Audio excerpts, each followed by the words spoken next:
মাইয়াত সহ কাঁধে নিন।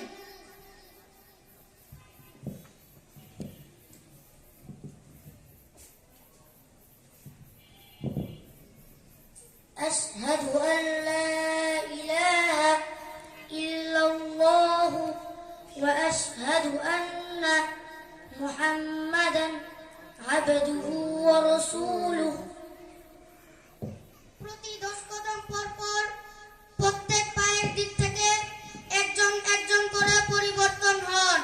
আশহাদু আল্লা ইলাহা ইল্লাল্লাহু ওয়া আশহাদু আন্না মুহাম্মাদান আবদুহু ওয়া রাসূলুহু।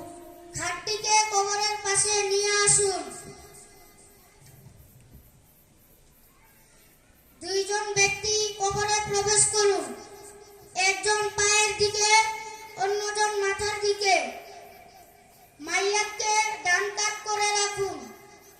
রাখার সময় বলুন বিসমিল্লাহি ওয়া আলা মিল্লাতি রাসূলিল্লাহ। মাইয়াতের মাথা ও পায়ের দিকের গিট ছুটিয়ে দিন, বাঁশ দিয়ে দিন।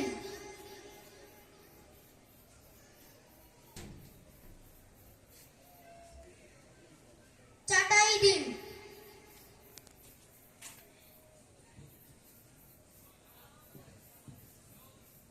মাটি দিন।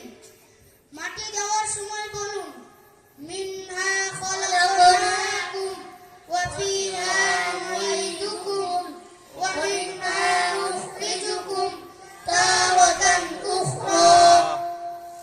মাটি দেওয়া শেষ হলে একজন মাথার দিকে দাঁড়িয়ে সূরা বাকারার প্রথম 5 আয়াত তেলাওয়াত করবে।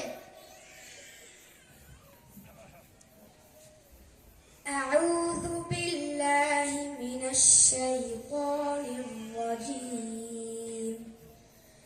বিসমিল্লাহির রাহমানির রাহিম। আলিফ লাম মিম।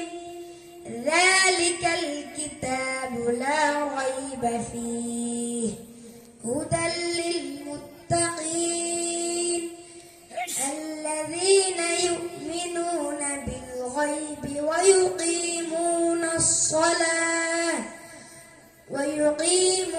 الصلاة ومما رزقناهم ينفقون والذين يؤمنون بما أنزل إليك وما أنزل من قبلك وبالآخرة هم يوقنون أولئك على هدى من ربهم وأولئك هم المفلحون صدق الله العظيم।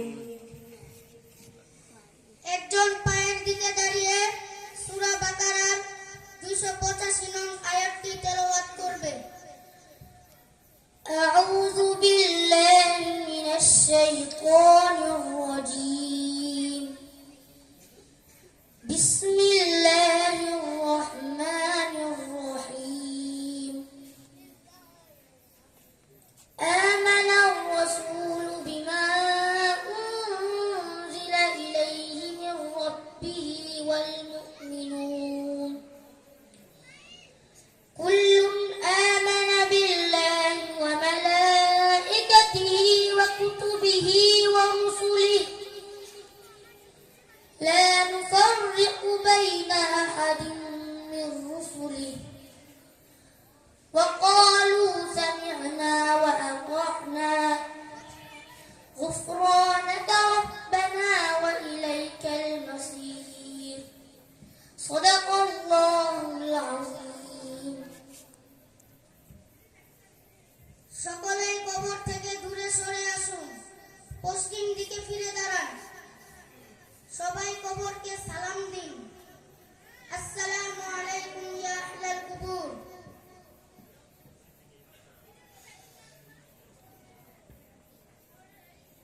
ولم يكن له كفوا أحد بسم الله الرحمن الرحيم قل هو الله أحد الله الصمد لم يلد ولم يولد ولم يكن له كفوا أحد بسم الله